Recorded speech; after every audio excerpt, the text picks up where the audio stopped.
Class 10th topic is pair of linear equations in two variables. Exercise 3.1 का आज हम कर रहे हैं question number 5. Question is half the perimeter of a rectangular garden.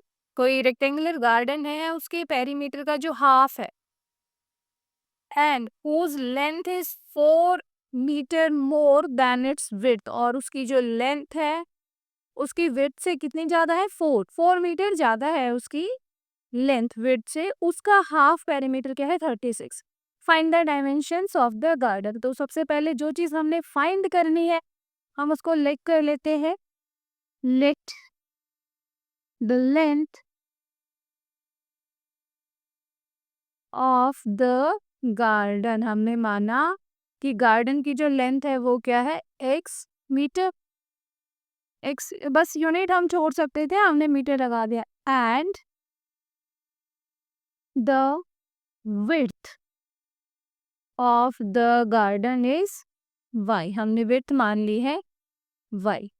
तो according to question अब हमें क्या कह रहा है कि इसका जो हाफ पेरीमीटर है, हाफ द पेरीमीटर इज 36. देखिए यहाँ से पेरीमीटर का हाफ जो है वो क्या है? 36 है. तो लेते हैं अकॉर्डिंग टू क्वेश्चन क्या होता है perimeter of rectangle? This is 2 into length plus breadth. यही होता है हमारा पेरीमीटर रेक्टेंगल. ये हमारा इक्वल होता है किसके? नहीं पता, बट इसका जो हाफ है वो इक्वल है 36 के अकॉर्डिंग टू क्वेश्चन. जब हम इसका हाफ करते हैं पेरीमीटर रेक्टेंगल का, छोटा सा रेक्टेंगल लेते हैं. ये हमारा रेक्टेंगल है, ये लेंथ है, ये ब्रेथ है. तो इसका जब पेरीमीटर लिया और उसका हाफ किया तो वो आ गया 36. तो यहाँ से अब इसको चेंज कर लेते हैं एक्स वाई की फॉर्म में. 2 से 2 cancel. L plus B means x plus y is equals to 36. हमने एक्स वाई की फॉर्म में लेट किया था इसकी. तो ये हमारी आ गई है फर्स्ट इक्वेशन. सेकंड इक्वेशन के लिए आगे देखते हैं क्वेश्चन में और क्या दिया था. हमें क्वेश्चन में दिया था whose length is 4 मीटर. यहाँ से whose length is 4 metre then more than its width. उसकी विड्थ से 4 मीटर ज्यादा है. तो विड्थ कितनी है? y. दिस मीन्स x जो है y से 4 मीटर मोर है. तो x is equals to y plus 4. ये हमारी सेकेंड इक्वेशन है. हम चाहें तो इसे ऐसे भी लिख सकते हैं x minus y is equals to 4. ये थोड़ा देखने में बेटर लगती है. It looks like a equation. तो ये हमारी आ गई सेकेंड इक्वेशन. बस अब इन्हें हम सॉल्व करेंगे. को इन्होंने बोला है क्या निकालना है हमें? Find the dimensions of the garden. तो सॉल्व करने के लिए क्या करूं मैं? ग्राफिकल मेथड यूज करते हैं. हम इस एक्सरसाइज में ग्राफिकल मेथड को ही सॉल्व कर रहे हैं. तो 4 इक्वेशन 1 फर्स्ट इक्वेशन लेते हैं. x plus y is equal to 36. x plus y is equal to 36. x y. तो जब हमने x को 0 लिया तो y की वैल्यू 36. सिमिलरली y को जब हम 0 लेंगे x की वैल्यू 36. तो हमारे पास फर्स्ट इक्वेशन के लिए जो 2 पॉइंट्स आए हैं मैं इनको नाम दे देती हूँ a एंड b. इनके कोऑर्डिनेट्स क्या है? 0 36 एंड 36 0. ये थी फर्स्ट इक्वेशन. सेकेंड इक्वेशन के लिए भी यही सॉल्व करते हैं. 4 इक्वेशन 2 सेकेंड इक्वेशन थी x minus y is equals to 4. तो इसके लिए भी एक टेबल बना लेते हैं x y. तो अब जब मैं x को लेती हूँ 0, या मैंने x को अगर 0 लिया तो y की वैल्यू क्या आ जाएगी? Minus y is equals to 4. तो y इज इक्वल टू -4. जब y को 0 लेंगे ये पूरा 0 हो गया. x is equals to 4. तो हमारे पास नेक्स्ट 2 पॉइंट्स भी आ गए हैं जिनकी हम नेमिंग करते हैं C एंड D. तो C के लिए कोऑर्डिनेट्स क्या है हमारे पास? 0 -4 एंड D के लिए 4 0. तो हमारे पास हमारे कोऑर्डिनेट्स आ गए, हमारे चारों पॉइंट्स आ गए. अब हम क्या करते हैं नेक्स्ट चीज? अब हम इन्हें ग्राफ पे प्लॉट करते हैं. ये हमारा ग्राफ है. तो मैंने चारों जो हमारे पॉइंट्स थे A B, C and D, इन सभी को लिख लिया है, अब ग्राफ पे प्लॉट करते हैं। तो फर्स्ट पॉइंट क्या है हमारा, 0, 36, where x is 0 and y is 36, तो ये है वो पॉइंट 0, 36, इसको ए नाम दिया और लिख दिए इसकी कोऑर्डिनेट्स। ए पॉइंट मिल गया। सेकंड पॉइंट क्या था, 36, 0, अब x 36 है तो x एक्सिस पे 36 और यहाँ इस एक्सिस पे y की वैल्यू 0 होती है, तो ये है 36, 0। बी पॉइंट है ये हमारा 36, 0। अब क्या करेंगे, अब हमें बस स्केल से इन्हें मिला देना है दोनों पॉइंट्स को।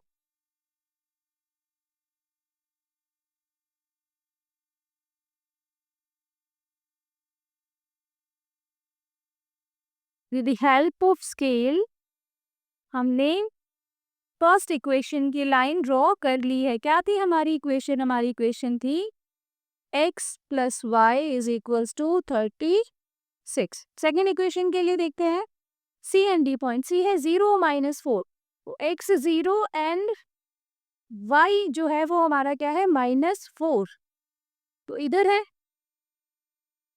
ये हमारा पॉइंट है y एक्सिस का -4, 0 -4, ये सी पॉइंट है हमारा and D is 4, 0। 4, 0 means x का 4, hopefully you can see this, ये है हमारा 4, 0 पॉइंट।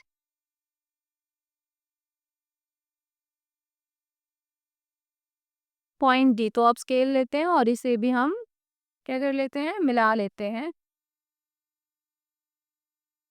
जब हम 4, 0 और 0, 4 को की लाइन को मिलाएंगे तो ये हमारी पहले वाली इक्वेशन को कहीं ना कहीं इंटरसेक्ट जरूर करेगी और वो जो पॉइंट ऑफ इंटरसेक्शन हमारा आएगा वही हमारा है सॉल्यूशन।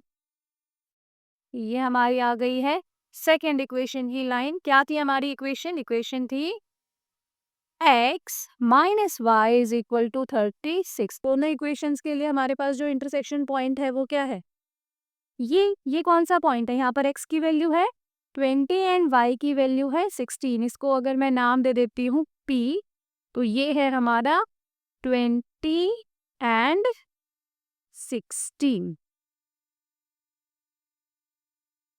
अब आप इन वैल्यूज को इक्वेशन में सेट करके वेरीफाई भी कर सकते हैं। देखो फर्स्ट इक्वेशन थी x plus y is equal to 36, तो अब इन वैल्यूज को जब हम रखेंगे 20 प्लस 16 36 आएगा, बिल्कुल आएगा। अब देखो इधर वाली में देखते हैं x minus y is equals to, ओहो आई हैव रिटन 36, यहाँ 4 था, सेकेंड इक्वेशन में इधर 4 था, दैट वाज माय मिस्टेक। तो x माइनस वाई 4, 20 माइनस 16 4 है, बिल्कुल है। तो यहाँ से हमारे जो सोल्यूशन था हमारे इन इक्वेशंस का वो हमें मिल गया। अब हम यहाँ लिख देते हैं x is equal to 20, y is equals to 16। V20 क्या थी हमारी लेंथ, 20 मीटर हमारी लेंथ थी, 16 मीटर हमारी थी विड्थ। अब एक चीज और, अब आपने नोटिस किया तो मैंने ग्राफ में 4 4 के फॉर्म में 4 के मल्टीपल्स लिए हुए हैं, 4 का टेबल लिया है। कारण क्या था इसका, कि जो हमारे पॉइंट्स थे ना ये चारों के चारों पॉइंट्स हमारे वो थे जो 4 के टेबल में आते हैं। तो हमने ऐसा देखकर ही लेना है आगे से, हम जब भी, हमेशा ही होता है जब भी हम ग्राफ बनाते हैं तो इनकी जो यूनिट्स हैं हम वो कहाँ से डिसाइड करते हैं, इनको देख के। और साथ में हम इधर मेंशन भी करते हैं, यहाँ लिखना था, ये नहीं लिखने थे यहाँ पर, मुझे अपनी ईज के लिए मैंने यहाँ लिखे, यहाँ अब में लिखना था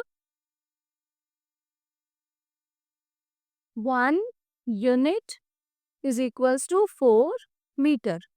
हमने एक यूनिट ली है 4 मीटर के इक्वल, तो ये हमारा ग्राफ कंप्लीट होता है। Moving to question number 6। Sixth question है, गिवन द लीनियर इक्वेशन, एक इक्वेशन गिवन है हमें 2x plus 3y minus 8 is equals to 0। Right another linear equation in 2 variable, हमें एक और लीनियर इक्वेशन लिखनी है 2 वेरिएबल में, such that the geometrical representation of the pair so formed is। तो जो हमारी इसकी geometrical representation आएगी वो क्या आनी चाहिए, फर्स्ट केस में वो आनी चाहिए इंटरसेक्टिंग लाइंस। तो इंटरसेक्टिंग लाइंस के लिए हमारे पास क्या होना चाहिए, हम पहले कई बार कर चुके हैं, ऐसे काफ़ी सारे क्वेश्चन कर चुके हैं पिछले एक्सरसाइज में। तो इंटरसेक्टिंग लाइंस के लिए हमारा होना चाहिए a1 बाई a2 इक्वल नहीं होना चाहिए b1 बाई b2 के। ये रेशियोज हमने किए हैं तो अब हमने इसके साथ एक ऐसी इक्वेशन लिख देनी है कोई भी कि जब उसके और इसके रेशियोज को हम कंपेयर करें तो वो फर्स्ट दो रेशियो इक्वल ना आए। तो देखते हैं, अब यहाँ 2 है तो मैं यहाँ 3 लिख देती हूँ, 3x प्लस, अब यहाँ कुछ भी लिख दो, बस ऐसा कुछ लिखना है कि उसका रेशियो 2/3 ना आ जाए। तो मैं यहाँ लिख देती हूँ 5y माइनस, इधर भी आप कुछ भी मेंशन करें। तो आप इन दोनों जब इक्वेशंस को कंपेयर करेंगे, देखो 2/3 3/5, तो a1/a2 b1/b2 के इक्वल नहीं है। ऐसी बहुत सारी इक्वेशंस आप अपनी मर्जी से भी कुछ भी लिख सकते हैं, बस आपने ध्यान रखना है कि उनके रेशियोज जो फर्स्ट टू रेशियोज हैं a1/a2 b1/b2 वो इक्वल ना हो। नेक्स्ट है इस वाले केस में क्या कह रहे हैं, वही इक्वेशन गिवन है तीनों केसेस में। अब हमारी क्या होनी चाहिए, पैरेलल लाइंस। तो हमारी पैरेलल लाइंस कौन सी होती हैं, जिसमें क्या होता है, क्या रेशियो होता है पैरेलल लाइंस के, हमारा system of linear equation parallel कब होता है, जब a1/a2 इक्वल आ जाए b1/b2 के, बट c1/c2 के इक्वल वो ना हो। तो इस कंडीशन में हमारी लाइंस होती हैं पैरेलल। तो बस इसी के साथ अब लिख देते हैं कोई इक्वेशन। तो एक चीज ध्यान रखनी है, दोनों को इक्वल करना है। तो फर्स्ट टू रेशियोज हमने इक्वल बनाने के लिए क्या करते हैं, इसी को किसी नंबर से मल्टीप्लाई कर देते हैं, 4 से कर देती हूँ। तो यहाँ पर अगर मैं 4 से करती हूँ तो 8x, 3 को जब 4 से करेंगे तो 12y, अब -1, इसको 4 से नहीं करना, अगर इसे भी 4 से मल्टीप्लाई कर देंगे तो ये इक्वल आ जाएंगे, जो कि हमें नहीं चाहिए। तो यहाँ मैं 9 लिख देती हूँ, 10 लिख देती हूँ, 11 लिख देती हूँ, कुछ भी लिख देती हूँ। बस ये याद रखना है कि उनका रेशियो इसके इक्वल ना आए। तो ये हमारी इक्वेशन है, अगर आप इन्हें कंपेयर करेंगे तो हमारे रेशियोज ऐसे ही आएंगे। नेक्स्ट है कोइंसिडेंट लाइंस। कोइंसिडेंट लाइन में क्या होता है, हमारे पास हमारे जितने भी रेशियोज होते हैं ये तीनों, ये इक्वल आ जाते हैं। तो बस इसको 2 से मल्टीप्लाई कर देते हैं पूरी इक्वेशन को, 4x plus 6y minus 16 is equals to 0। ये देखो 2/4 1/2, 3/6 1/2, -8 -16 1/2। तो इस कंडीशन में हमारी जो लाइन्स हैं वो आएंगी कोइंसिडेंट।